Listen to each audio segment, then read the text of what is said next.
नमस्कार दोस्तों, स्वागत है आप सभी का अपने परिवार स्टडी विद आर.एस. बाबू पर। दोस्तों, आपको जैसा कि पता है कि हम समास पढ़ रहे हैं और आज हमारा द्विगु समास पर वीडियो बन रहा है। तो जैसे द्वंद्व समास था और द्विगु समास था, तो इनमें क्या है कि हम अंतर बहुत ही कन्फ्यूजन रहती है इन दोनों समासों में। तो आपको इस समास को याद रखने की एक छोटी सी ट्रिक है। जैसे द्विगु, तो द्वि यानी दो और गु यानी गाय। तो द्वि यानी दो है, तो यानी कि इसमें संख्यावाची शब्द आएगा। द्विगु समास वह होता है जिसमें प्रथम पद है वो संख्यावाची होता है और यह किसी समूह का बोध कराता है। जबकि द्वंद्व समास है तो इसमें देखिए द और द दो बारी आ रहा है, वह और वह दो बारी आ रहा है।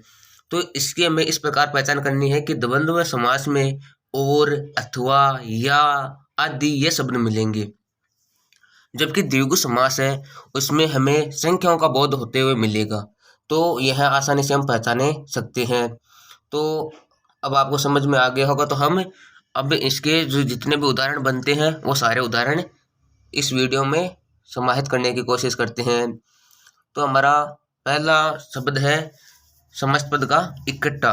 तो इकट्ठा यानी एक जगह स्थित। तो यह एक जगह तो संख्या का बोध करा रहा है। जैसे चौकोर, तो चार कोर, चार कोर यानी कोनों का।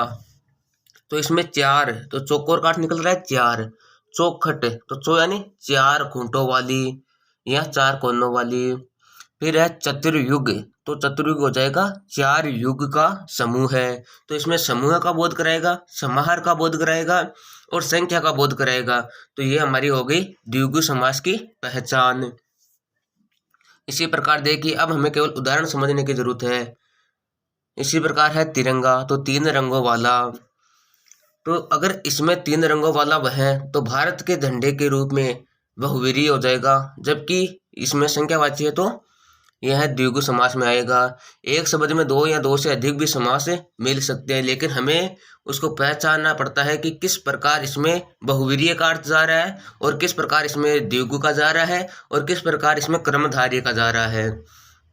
अब जैसे तिरंगा है तो तीन रंगों वाला, तो जैसे तीन रंग है जिसके वह, तब तो इसमें बहुव्रीहि समास चला जाएगा, आगे लग जाएगा वह। यहाँ देखिए आगे और देखते हैं। तिबारा, तो तीन दीवारों वाला। पंचरात्र, तो पंच रात्रियों का समाहार। पंचरंगा, तो पांच रंगों का। षड रस, तो षट प्रकार के रस। षड गुण है तो षट प्रकार के गुण। 9 लखा, तो 9 लाख रुपए के मूल्य का। संतांश का हो जाएगा सत्य यानी 100वां अंश। तिकोना का हो जाएगा जो तीन कोनों का हो। इसी प्रकार तिरा का हो जाएगा तीन राहों, तिरा का जो है तीन राहों का संगम। तिमाही का हो जाएगा 3 माह के बाद आने वाली। चतुर्भुज का हो जाएगा चार भुजाओं वाला। अब जैसे चतुर्भुज का आ गया तो इसमें द्विगु भी है और इसमें बहुव्रीहि भी समास भी जाता है। जैसे चतुर्भुज, तो चार भुजाओं वाला है वह, तब तो इसमें ब्रह्मा जी के लिए था, विष्णु जी के लिए भी चला जाता है अर्थ। जबकि इसका हमें अर्थ और समास विग्रह देखना होता है कि किस प्रकार इसका समास विग्रह हुआ है, उसी आधार पर हम समास तय करते हैं। फिर है चौहद्दी, तो हो जाएगा चार हदें, हद यानी सीमा। संकलन तरीय का हो जाएगा तीन का संकलन। चतुर्वेदी का हो जाएगा चार वेदों को जानने वाला, जिन्हें चौबे भी कहा जाता है। शताब्दी का हो जाएगा सत यानी 100, अब्दो यानी वर्षों, तो 100 वर्षों का समूह है। सहस्त्राब्दी का हो जाएगा सहस्त्र यानी 1000 अब्दों का, अब्द यानी वर्षों का समूह है तो सहस्त्राब्दी हो जाएगा। शताब्दी में 100 वर्ष का आता है, सहस्त्राब्दी में 1000 वर्ष का होता है। और चौकड़ी, तो चौकड़ी हो जाए चार कड़ियों वाली। षड ऋतु हो जाएगा षट ऋतुए यानी 6 ऋतुए।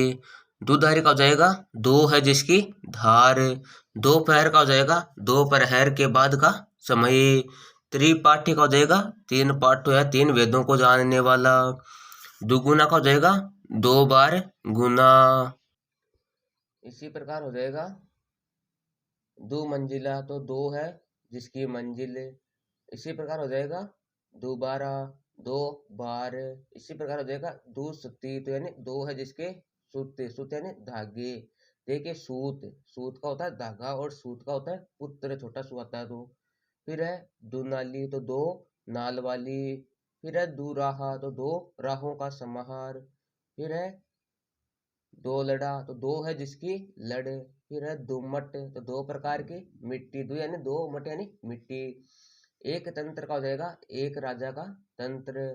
पंचवटी का हो जाएगा पांच वाटिकाओं का समूह है। तो ये पंचवटी तो ये क्या है कि विशेष अर्थ भी इनके निकलते। तो पंचवटी जैसे मध्य प्रदेश में है एक स्थान है वहां है पंचवटी। षटकोण का हो जाएगा छह कोण है जिसकी वह बंद आकृति। नवरत्न का हो जाएगा नवरत्नों का समाहार। तो आप देख सकते हैं प्रत्येक शब्द में संख्यावाची शब्द है, समाहार शब्द है। तो यह है हमारे द्विगु समास की पहचान है। कई बार यह भी पूछा जाता है कि द्विगु समास में कौन सा समास है। तो द्विगु समास में द्विगु समास है क्योंकि द्विगु यानी दो और गु का अर्थ गाय से होता है। तो द्विगु इसमें मतलब कि इसका भी संख्यावाची से संबंध है। तो यह द्विगु समास में आता है। त्रिफला का हो जाएगा तीन फलों का समाहार। त्रिभुवन का हो जाएगा तीन भुवनों का समाहार। त्रिलोक का हो जाएगा तीन लोकों का समाहार। सप्ताह का हो जाएगा 7 दिनों का समूह है। इसी प्रकार त्रिवेदी का हो जाएगा तीन वेदों का ज्ञाता। और चतुर्वेदी का था 4 वेदों का ज्ञाता। चवन्नी का हो जाएगा 4 आनों का समाहार। त्रिवेणी का हो जाएगा तीन वेणियों का संगम है। यह गंगा यमुना उनके लिए आया है। तो क्या है कि वो जहाँ मिलती है वो तीनों नदियाँ उसके संगम स्थल को कहते हैं त्रिवेणी। अठवारा का हो जाएगा 8वें वार को लगने वाला बाजार अठवारा। पंचामृत का हो जाएगा 5 अमृतों का समाहार। त्रिलोकी का हो जाएगा 3 लोकों का। सतसई का हो जाएगा 700 का समाहार या 700 पद का समूह है। एकांकी का हो जाएगा एक है अंक जिसका। अब जैसे सतसई में बहुवीरी समास भी जा सकते हैं, त्रिलोकी में भी बहुवीरी समास जा सकता है, लेकिन आगे इसको पहचानने के तरीके यही है कि जैसे सत सही तो 7 समूह का समाहार है जिसमें, तो यह बिहारी द्वारा रचित में चला जाएगा। जबकि हमें विग्रह को ध्यान में रखना है, समस्त पद को ध्यान में रखना है कि किस प्रकार उच्च है और किस प्रकार उसका विच्छेद अथवा विग्रह दिया हुआ है। तो उसी प्रकार से हम समास तय करते हैं। एकांकी का होता है एक है अंक जिसका। एक तरफा का होता है एक है जो तरफ है यानी एक तरफा रास्ते के लिए। अठने का होता है 8 आनों के बराबर मूल्य वाली। अष्ट धातु का होता है अष्ट प्रकार की धातुएं। अष्ट सिद्धि का होता है अष्ट प्रकार की सिद्धियां। इकलौता का होता है एक है जो। चौमासा का होता है 4 मासों का समाहार। चतुर्वर्ग का होता है 4 है जो वर्ग। पंचशेर का होता है 5 शेर वाला बाट। त्रिकोण का होता है 3 कोणों का समाहार। द्विवेदी का होता है 2 वेदों का ज्ञाता। तो द्विवेदी आ गया, त्रिवेदी आ गया और चतुर्वेदी आ गया। तो यह जो वेद जानते हैं उनके लिए आता है। द्विगु का हो गया, देखिए आपको मैंने बताया था द्विगु यानी दो गायों का समाहार। जैसे द्विगु यानी दो, गु यानी गाय, तो इसमें भी द्विगु द्विगु समास में भी द्विगु समास है। चौपड़ का हो गया 4 फड़ों का समूह है। नवग्रह का हो गया 9 ग्रहों का समूह है। षटकोण का हो गया 6 है कोण जिसमें जिसकी वह बंद आकृति। त्रिभुज का हो गया 3 भुजाओं वाली आकृति। दोपहिया का हो गया 2 पहियों वाला। दोगला का हो गया 2 गले हैं जिसके। त्रिमूर्ति का हो गया 3 मूर्तियों का समूह है। चौराहा का हो गया 4 राहों का संगम। दशाब्दी का हो गया 10 वर्षों का समूह है।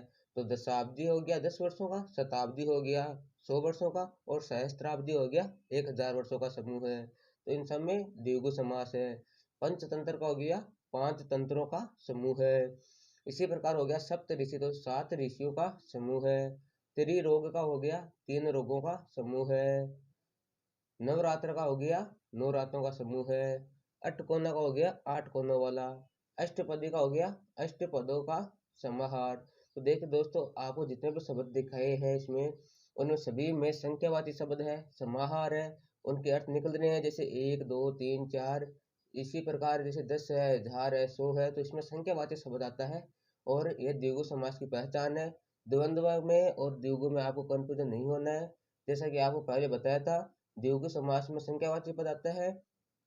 द्विगु में दो, द्विगु में आता है और, अथवा, या, आदि ये शब्द में मिलते हैं। एक योजक चिन्ह भी मिलता है, द्विगु समास में नहीं मिलता, जबकि द्वंद्व में मिलता है। और द्वंद्व में संख्यावाची शब्द होते हैं लेकिन वो द्विगु की अपेक्षा इस प्रकार नहीं होते। जैसे द्विगु में फिक्स जो अर्थ निकलता है, जैसे सप्ताह है हो गया, दशाब्दी हो गया, लेकिन उसमें क्या मिलता है कि टुकड़ों में मिलता है। द्वंद्व में क्या मिलता है, जैसे 25 आगे तो 20 और 5, तब उसमें द्वंद्व समास चला जाएगा। जबकि द्विगु में क्या मिलता है, त्रिफला है, त्रिभुवन है, ऐसे संख्या मिलती है। तो धन्यवाद दोस्तों। जय हिंद, जय भारत, वंदे मातरम।